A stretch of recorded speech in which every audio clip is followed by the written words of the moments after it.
You know, there's no doubt the Yankees have been, are today, and will continue in the future as the flagship of Major League Baseball.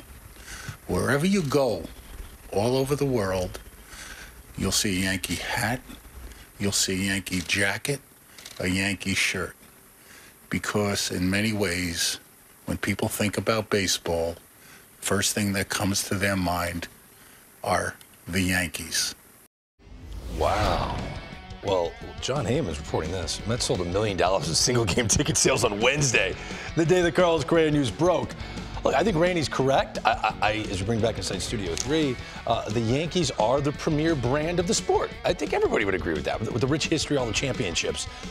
But it takes a unique owner to change the fabric of baseball in this city, and Steve Cohen has done that.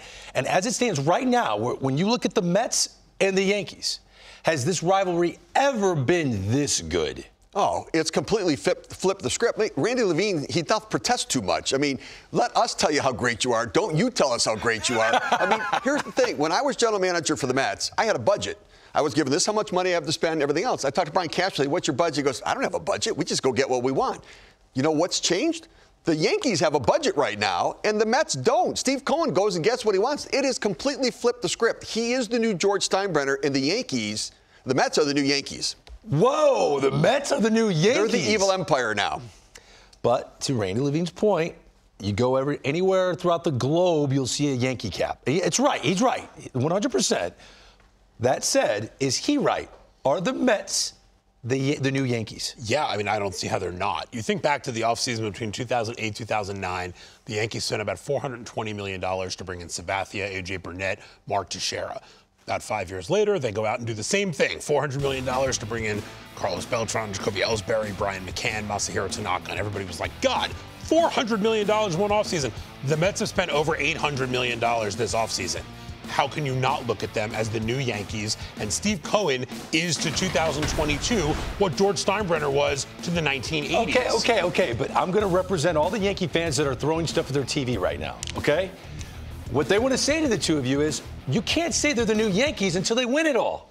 I'm talking about the right now, reputation. Yankee fans are saying, they're the East Coast San Diego Padres. Let me remind you of one thing. I just compared 2022 Steve Cohen to the 1980s George Steinbrenner. The Yankees didn't win any World Series in the 80s. They spent all the money. They got all the big free agents. They didn't win. It wasn't until the late 90s when they had that homegrown core of guys and they supplemented them with a free agent or a trade here and there that they finally put it together and won their championships. I'm not saying the Mets have replaced the Yankees as the team in New York, but when you look at right now how people view these two teams, the Mets are the team that's going to go spend.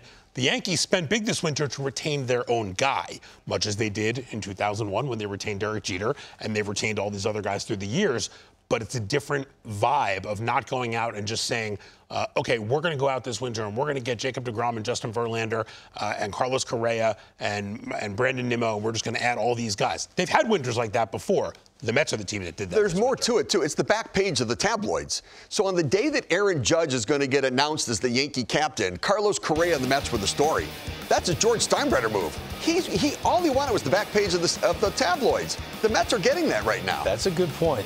But they need to win, though. They need to win. Exactly. So right now, Yankee fans are sitting there going, wait a minute. They're the East Coast Padres. Padres are signing whoever they want. Bogarts, they overpay for Bogarts. They're the East Coast Padres. Don't say they're the Yankees yet. You're cool with that? Yeah.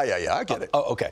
As for the rivalry, if it's going to be better than it's ever been, what is going to have to happen to surpass the memories the two of you have when it comes to Mets and Yankees? Well, I think it's the head-to-head matchups are going to be what's so important. And you go back in history, the first interleague game between the Mets and Yankees, that intercity rivalry, the Subway rivalry, Subway Series, was always so much fun. You go back, Dave Malicki, starting in that first game way back when, he takes the mound, it goes a complete game, shuts down the Yankees, a 5-0 win for the Mets, absolutely overpowering, got all kinds of swings and misses, had the fastball, the curveball, the changeup working.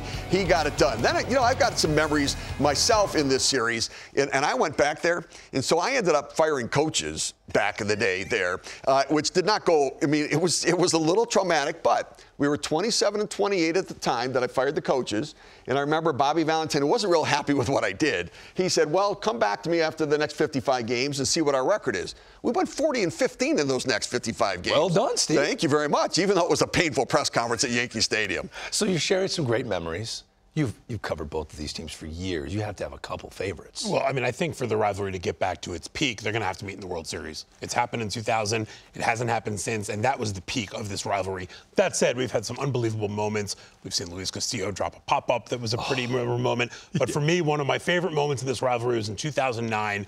Mariano Rivera goes out there for his 500th save. Gets it. Huge milestone, right? That's got to be the story of the night. No, Mo had a bases-loaded walk against K-Rod. Mo didn't even have a bat. He borrowed Cody Ransom's bat, and it was the only RBI of his entire career. And you ask him that night, and you ask him now, what do you remember most from that night? Was it the 500th save? Oh, no. The RBI. That was it. All I know is I'm already trying to get tickets. June 13th, 14th, Yankees at Citi Field. That will have a playoff atmosphere. It'll be electric there at Citi Field. I can't wait.